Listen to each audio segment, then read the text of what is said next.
Hello वॉन्गशन family, welcome back to my channel. I hope आप सब ठीक होंगे। माफियाज इनोसेंट मिस्टेक का नेक्स्ट पार्ट लेकर मैं आ गई हूँ, तो चलिए स्टोरी को शुरू करते हैं। तुम मेरी चेयर पे बैठी हो।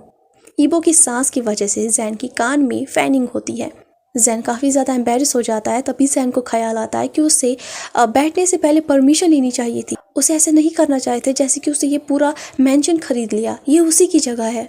जैन अपना मुंह खोलता है कुछ कहने के लिए, लेकिन उसके मुंह में अल्फाज ही नहीं आते। वो सोचता है कि मेरे साथ ऐसा क्यों हो रहा है। जब भी ये मेरे पास होता है कि मुझे कोई अल्फाज क्यों नहीं मिलते हैं कि मैं कुछ कहूँ। ये देखकर जो ईबो है वो चकल करता है। उसकी डीप वॉइस में चकल सुनकर जैन की जो टांगे होती है ना, वो भी कमज़ोर हो जाती है। तभी ईबो थोड़ा पीछे की तरफ चला जाता है, लेकिन उसकी नाक जैन की नाक के साथ टच हो रही होती है। ईबो जैन की आंखों में देख रहा होता है।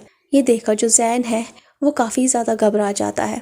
ऑलरेडी उसके मुंह से कोई अल्फाज नहीं आ रहा था। फिर जैसे तैसे करके धीरे धीरे जैन ईबो से कहता है, मुझे माफ़ करिए, मुझे पता। अभी जैन बोल ही रहा था, तभी अचानक से ईबो अपने अंगूठे और अपनी 4 उंगलियों से जैन की जो चिन्ह है उसे पकड़ लेता है। फिर ईबो जैन से कहता है, क्या तुम जानती हो, जो लड़की मेरे कमरे में हो, मुझ जैसे आदमी के साथ कमरे में हो, उनके साथ मैं क्या करता हूँ। ये बात सुनते ही जैन की सांसें तेज़ हो जाती है। उसकी आंखें बड़ी हो जाती है। उसका मुंह खुला का खुला रह जाता है। उसकी जो स्किन होती है वो भी जैसे कि जलना शुरू हो जाती है। ईबो फिर अपनी उंगलियों से जैन की उंगलियों को टच करता है, जिससे जैन काफ़ी ज़्यादा कंफ्यूज हो जाता है, क्योंकि ऐसा फीलिंग उसे कभी भी नहीं हुआ था। जैन की टांगें काफ़ी ज़्यादा कम जैन महसूस करता है कि उसकी जो टांगें हैं वो कमज़ोर हो जाती है। जैन जो है वो अपनी थाइस को टाइटली एक साथ जोड़ लेता है। जैन का जो गला है वो भी सूख जाता है। जैन अपनी होंठों को ही बाइट करता है ताकि वो अपने मुंह से कुछ कह सके। जैन की हालत देखकर ईबो थोड़ा सा पीछे चला जाता है, फिर बुक शेल्फ पे अपने आप को स्टैंड रखता है और फिर वहीं से जैन को देख रहा होता है। तभी जो जैन है वो जैसे तैसे करके अपने अंदर करेज लाता है और फिर गहरी सांस लेकर ईबो से कहता है, पर हम तो यहाँ अकेले नहीं हैं। जैन का ऐसा जवाब सुनकर जो ईबो है वो अपनी आईब्रो को रेस करता है, क्योंकि ईबो ने कभी एक्सपेक्ट नहीं किया था कि जैन उसे कुछ ऐसा जवाब देगा। ईबो का एक्सप्रेशन देखकर जैन समझ जाती है कि उसे कोई फ़नी बेवकूफ़ जैसा जवाब दे दिया है। उसके बाद जो ईबो है वो थोड़ा झुक जाता है और जैन की चिंग को टाइटली पकड़ता है और उसके चेहरे को अपने चेहरे के नज़दीक लाता है। ईबो की टच की वजह से जैन को ऐसा महसूस होता है कि उसकी स्किन जल रही है। उसे अजीब सा महसूस होता है, उसके कान जल रहे हैं, उसकी बॉडी का हर एक पार्ट जल रहा होता है। तभी ईबो अपनी डीप वॉइस में कहता है, क्या तुम जानना चाहती हो? अगर ऐसा है तो मैं इसे कमरे से बाहर निकाल सकता हूँ। ईबो की बात सुनते ही जो जैन है वो और ज़्यादा सरप्राइज हो जाती है। फिर वो अपने आप के साथ सोचती है, जानना है? क्या जानना है? नहीं, मुझे कुछ नहीं जानना है। जैन काफ़ी ज़्यादा डर जाती है। फिर वो एकदम से ही जवाब में कहती है, नहीं नहीं, मुझे कुछ नहीं जानना है, मुझे कुछ नहीं जानना है। जैन का जवाब सुनते ही ईबो के मुंह से अचानक से हंसी छूट जाती है। फिर वो जैन की जो चिन्ह है उसे भी छोड़ देता है। उसके बाद ईबो वापस फुल हाइट में खड़ा हो जाता है और फिर आखिरी बार जैन की तरफ देखता है। जैन की तरफ देखने के बाद ईबो जो है वो वहाँ से चला जाता है। ईबो के पीछे पीछे सोयोंग भी जाता है, लेकिन जाने से पहले वो जैन को देखकर आखिरी बार एक विंक मारता है।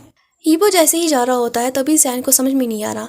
जैन के दिमाग में एक सवाल था जिसका जवाब उसे चाहिए था। तभी जो जैन है वो सोचता है कि मैं इसे कैसे रोकूं, इसका नाम क्या था। जैन को याद नहीं आ रहा था। फिर जैन सोचता है इसका नाम क्या था।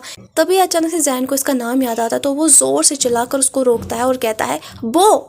पहली बार ईबो ने अपना नाम इतनी ज़ोर से, और वो भी उसका निक नेम सुना। ये सुनते ही ईबो जो है वो इमीडिएटली रुक जाता है। फिर ईबो पीछे की तरफ मुड़कर जैन की तरफ गुस्से से देखता है। ईबो की आंखें देखकर जैन समझ गई कि उससे बहुत ही ज़्यादा गलत कर दिया। ईबो का जो फेशियल एक्सप्रेशन था वो पूरी तरह से डार्क था। जैन के हाथ में बुक थी। बुक को टाइटली पकड़ते हुए जैन फिर ईबो की तरफ देखते हुए कहती है, मुझे आपसे कुछ कहना है। ईबो जो है वो चुपचाप जैन की तरफ गुस्से से देख रहा था।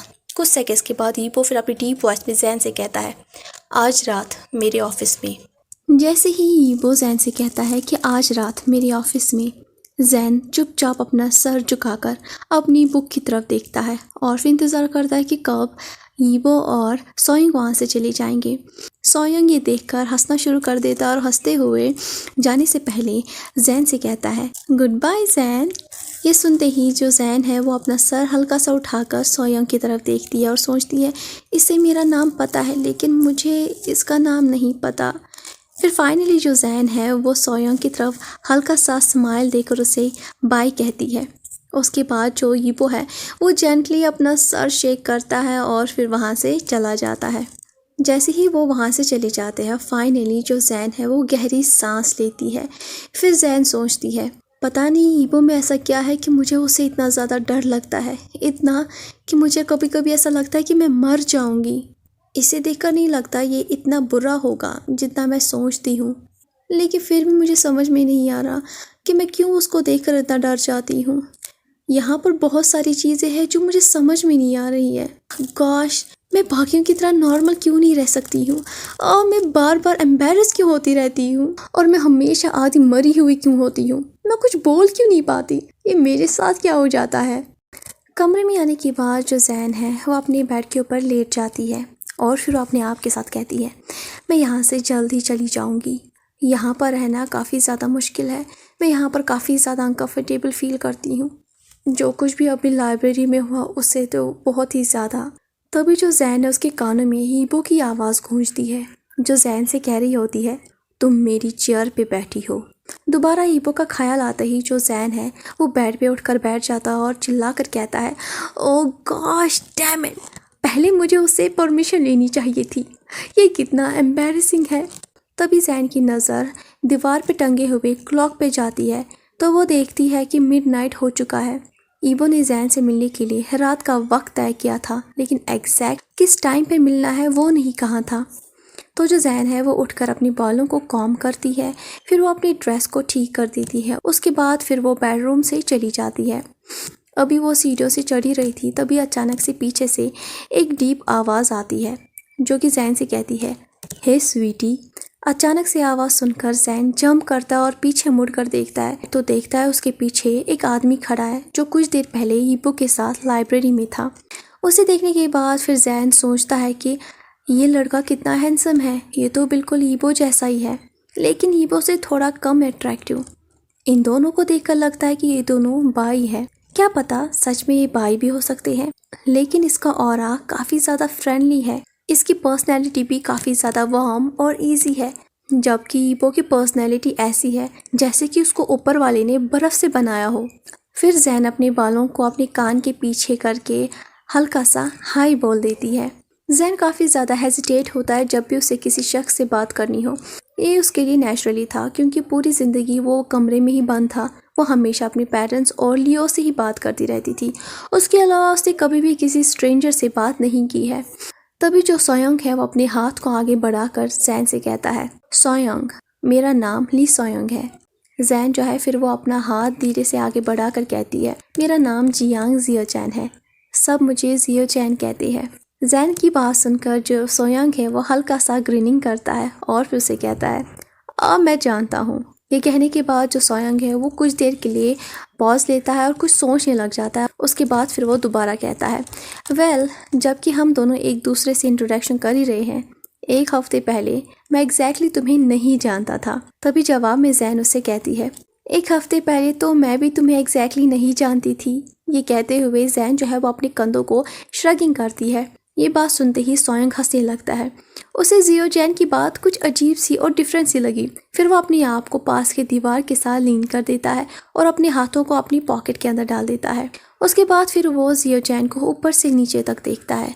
उसके बाद फिर वो जैन से पूछता है क्या ये बात सच है कि तुम्हारे पिता ने तुम्हें रूम के अंदर ताउम्र बंद करके रखा था? जैन अपने आर्म्स को अपने ही अराउंड ले लेता है और फिर अपना सर हाँ में नॉड करता है। फिर जैन सोचने लगता है पता नहीं क्यों लोगों को ये बहुत ही बड़ी बात लगती है। हर पेरेंट्स अपने बच्चों के बारे में सोचते हैं। डैड भी मेरे बारे में सोचा करते थे, हमेशा कहते थे कि मुझे लोगों से बचना चाहिए, बुरे लोगों से वो मुझे बचाने की कोशिश करते थे। और मेरे पेरेंट्स, उनका कितना बेरहमी से कत्ल किया गया और इसी रीज़न से शायद मेरे डैड मुझे हमेशा बचाना चाह रहे थे ताकि किसी को भी मेरे बारे में पता ना चले और कोई मुझे हर्ट ना करे। फिर जैन अपने ख्यालों से बाहर आकर सोयोंग को जवाब में कहती है हाँ। ये बात सुनकर सोयोंग अपनी आईब्रो को रेज करता है और दोबारा जैन से पूछता है क्या वो तुम्हें मारा करते थे या कुछ और? ये बात सुनते ही जैन की आंखें बड़ी हो जाती है, तो वो जल्द ही जवाब में कहती है, नहीं नहीं, कभी नहीं, उन्होंने तो एक भी बार ऐसा नहीं किया।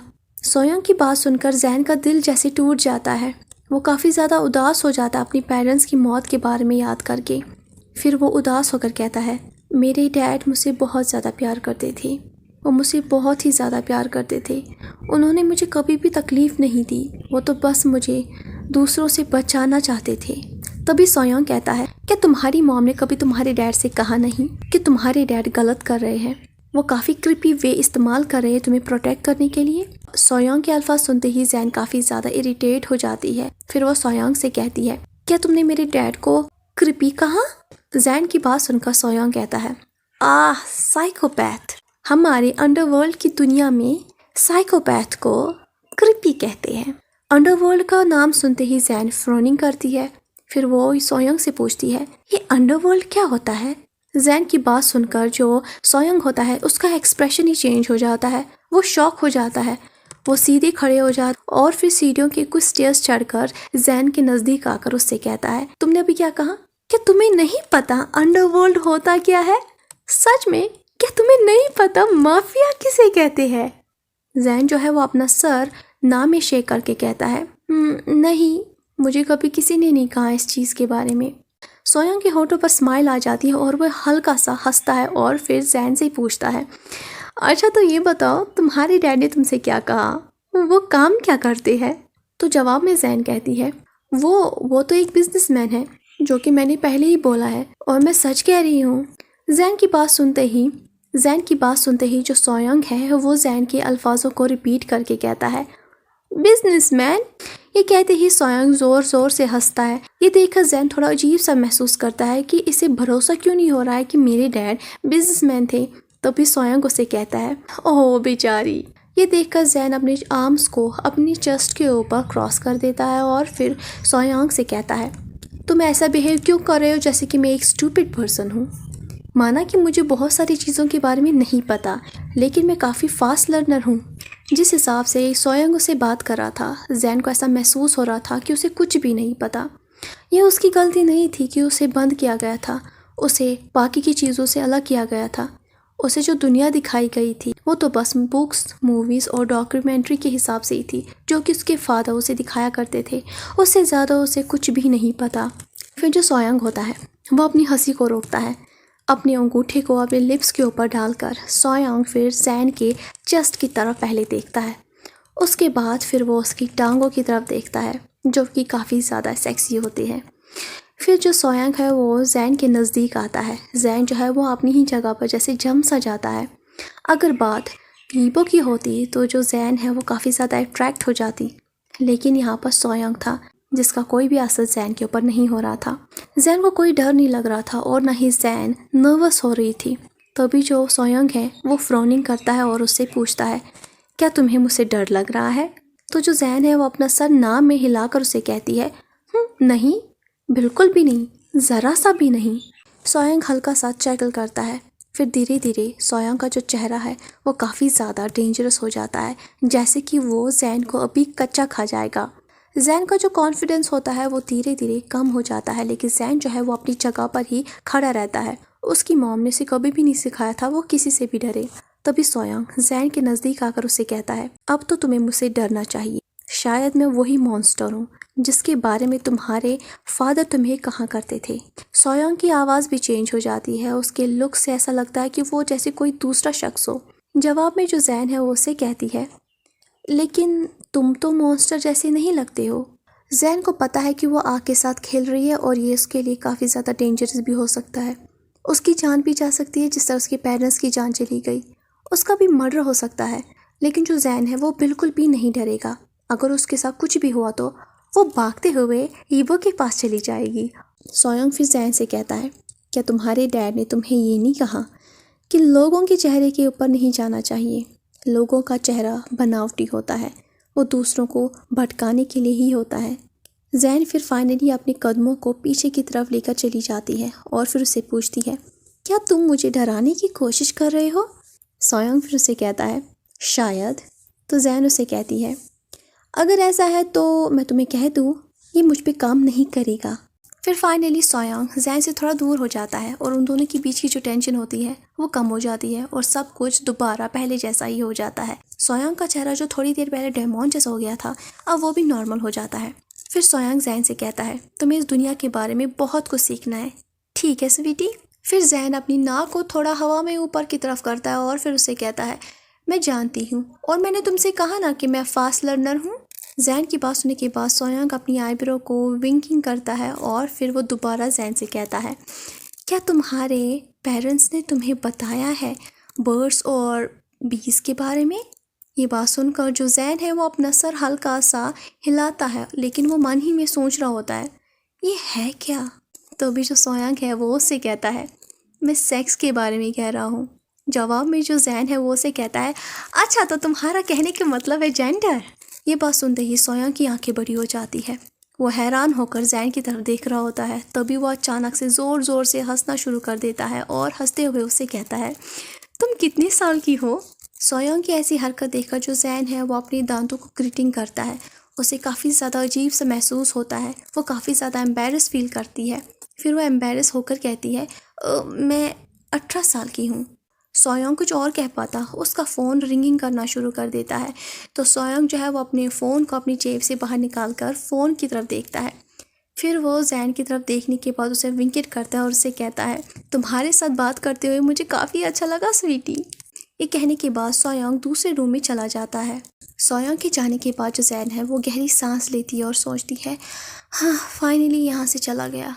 पता नहीं लोग मुझे इग्नोर क्यों करते हैं, शायद इसलिए क्योंकि मुझे बाकी नॉर्मल लोगों की तरह नॉलेज नहीं है।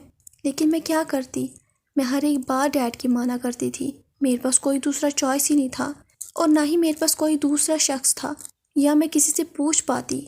मुझे तो बस यहाँ पर आए हुए कुछ ही दिन हुए हैं और यहाँ के लोग मुझे ऐसे देखते हैं जैसे कि मैं इस दुनिया में नई आई हूँ, जैसे कि मैं इस दुनिया की हूँ ही नहीं, जैसे कि मैं एक बेवकूफ़ सी जानवर हूँ। मुझे काफ़ी एम्बेरस फील होता है। मैं अपने आप को इनके सामने काफ़ी लो फील करती हूँ। मुझे बिल्कुल भी अच्छा नहीं लगता। ये सोचते हुए जैन की आंखों से आंसू बह जाते हैं। जैन अपनी आंसुओं को पोंछता है और फिर सीधे हीबो के ऑफिस की तरफ चली जाती है। हीबो के ऑफिस के पास पहुंचने के बाद जो जैन है वह हल्का सा दरवाज़ा खटखटाती है तो अंदर से हल्की सी मेनली वॉइस में हीबो कहता है अंदर आ जाओ। सिग्नल मिलने के बाद जैन ऑफिस का दरवाज़ा खोलकर अंदर की तरफ चली जाती है। अंदर जाने के बाद जैन देखती है कि जो हीबो है वो डेस्क के पास बैठा हुआ है। वो काफ़ी ज़्यादा काम में बिजी है। वो इस वक्त लैपटॉप के ऊपर टाइपिंग कर रहा है, बिल्कुल वैसे ही जैसे एक वक्त पर जैन के जो पिताजी है वो किया करते थे। लेकिन हीबो जो है वो काफ़ी ज़्यादा इरिटेट और किसी बात को लेकर काफ़ी ज़्यादा गुस्से में था। हीबो ने कोट नहीं पहना है, उसकी जो टाई है उसे लूज़ करके लटकाई हुई है। हीबो ने अपनी शर्ट के जो स्लीव्स है उसे भी फोल्ड करके रखे हुए हैं। फिर जो जैन है वो अपने गले को साफ़ करते हुए हीबो से कहता है मुझे लगता है कि मैं गलत टाइम पर आ गई हूँ। तो जो हीबो है वो जवाब में उसे कहता है हाँ। फिर जो जैन है वो उसे कहती है क्या मैं बाद में आ जाऊँ। लेकिन जो हीबो है वो जवाब में उसे कहता है नहीं, कहो कि तुम मुझसे क्या कहना चाह रही थी। ये कहते हुए हीबो अपने काम की तरफ ही देख रहा था लेकिन एक हाथ से वो इशारा देता है जैन को कि वो बोलना शुरू कर दे। जैन जो है वो काफ़ी ज़्यादा नर्वस हो जाती है। वो भूल जाती है कि उसे कहना क्या था। फिर वो जैसे तैसे अपना कॉन्फिडेंट इकट्ठा करके हीबो से कहती है मैं कहना चाह रही थी कि शुक्रिया। सुनते ही जो हीबो है वो टाइपिंग रोक देता है। हीबो की उंगलियां जो होती है वो मिड ईयर में ही रुक जाती है। तभी जो जैन है वो दोबारा उसे कहती है शुक्रिया हर एक चीज़ के लिए जो तुमने मेरे लिए किया, लेकिन अब मैं वापस घर जाना चाहती हूँ। जैन की बात सुनने के बाद जो हीबो है वो एक हाथ को टेबल के ऊपर रख देता है और दूसरे हाथ से अपनी नेक को रब कर देता है। ये देखकर साफ लग रहा था जो हीबो है वो काफ़ी ज़्यादा थका हुआ है। फिर धीरे धीरे हीबो अपने सर को जैन की तरफ मुड़ाता है और जैन की तरफ देखता है। जैसे ही हीबो जैन की तरफ देखता है जैन के रोंगटे खड़े हो जाते हैं। हीबो की आंखें देखकर ऐसा लग रहा था कि जैसे कोई जंगली जानवर जैन की तरफ देख रहा है। पूरा कमरा शांत हो जाता है और जैन का चेस्ट ना चाहते हुए भी वो घबराहट के मारे टाइट हो जाता है। फिर जैन जो है वो अपने आप के साथ धीरे धीरे सोचता है मेरे साथ ही क्या हो रहा है।